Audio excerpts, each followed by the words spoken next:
Ladies and gentlemen, Laura Ingraham on her show, I think last night or the night before, did something that shocked me, stunned me, left me despondent for hours. I was so surprised. Obviously not literally. She obliterated Marjorie Taylor Greene. She destroyed, crushed, decimated Marjorie Taylor Greene. And it was beautiful to see.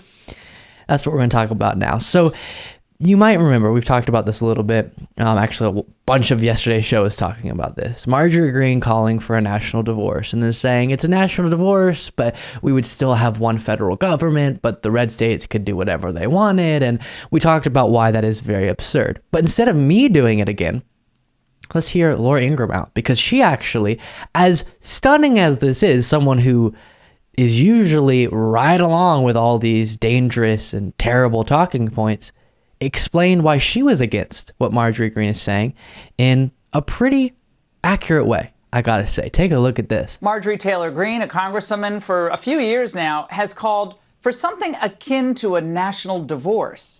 Literally a national divorce, red states could choose and how they allow people to vote in their states. What I think would be something that some red states could propose is, well, okay, if Democrat voters choose to flee these blue states where they cannot tolerate the living conditions, they don't want their children taught these horrible things, and they really change their mind on the types of policies that they support, well, once they move to a red state, guess what? Maybe you don't get to vote for 5 years.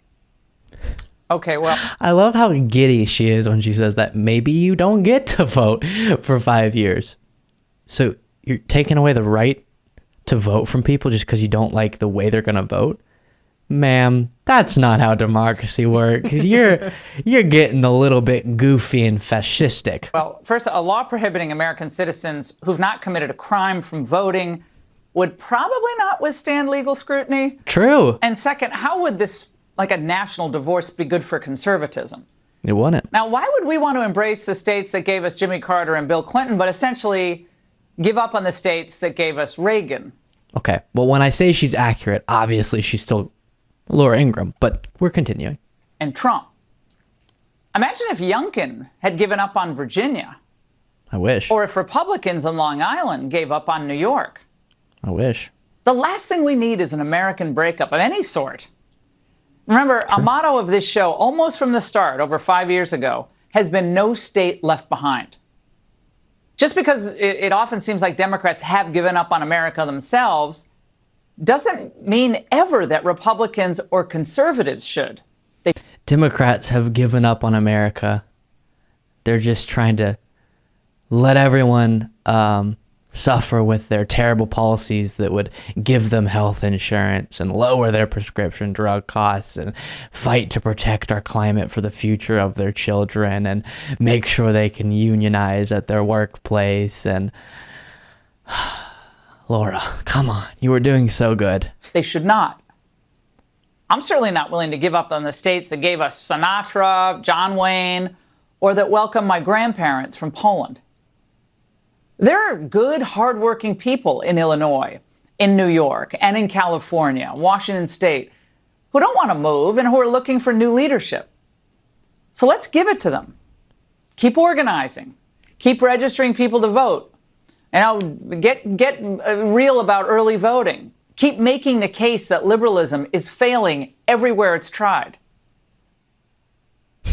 So the general point I agree with. All of her jabs, her uncalled for attacks to my ideology are bad. But no, if some people on Marjorie Greene's side will call her out, that's good. I support that. Even if it's because we need to let the Republican Party take over, or they're going to say they need to wait until the Republican Party can take over California and all that, and that's why we have to stay with these terrible blue states. Okay, as long as they're calling out Marjorie Greene, because this is a dangerous, dangerous idea. And when she says it's not good for conservatives, this is probably a point she wouldn't agree with my explanation for that. I agree with her premise, and then my explanation is different, because the reason why it would be bad for conservatives is some of the stuff she said, but also the coalition of red states would be in a disastrous situation when it comes to poverty rates based on the current reality of many red states, when it comes to crime based on the current reality, when it comes to education systems and all these different things. And I don't want that for them. I want the horrible intervention of the liberal ideas that allow them to, when they come on hard times, have health care and unemployment and invest in their kids' education properly and all that. I want them to get that, even though they're actively voting against politicians who are doing that. And so that's part of the reason that I'm so against some sort of national divorce.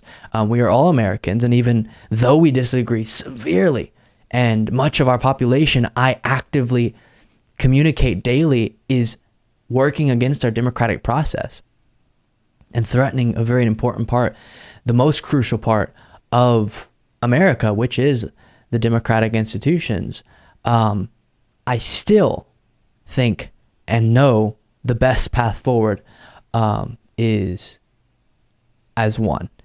And Marjorie Greene disagrees with that, but somehow Laura Ingraham stumbled into the correct stance on this, which is good to see. Let me know what you think. Luke P. Beasley on Twitter, as they say. Thank you so much for watching. If you want to be a part of what makes this show possible, plus get access to the full video version of the show hours before all the clips are uploaded to YouTube, plus get the full bonus show every single Saturday, you can do so by going to patreon.com/Luke Beasley. That's patreon.com/Luke Beasley.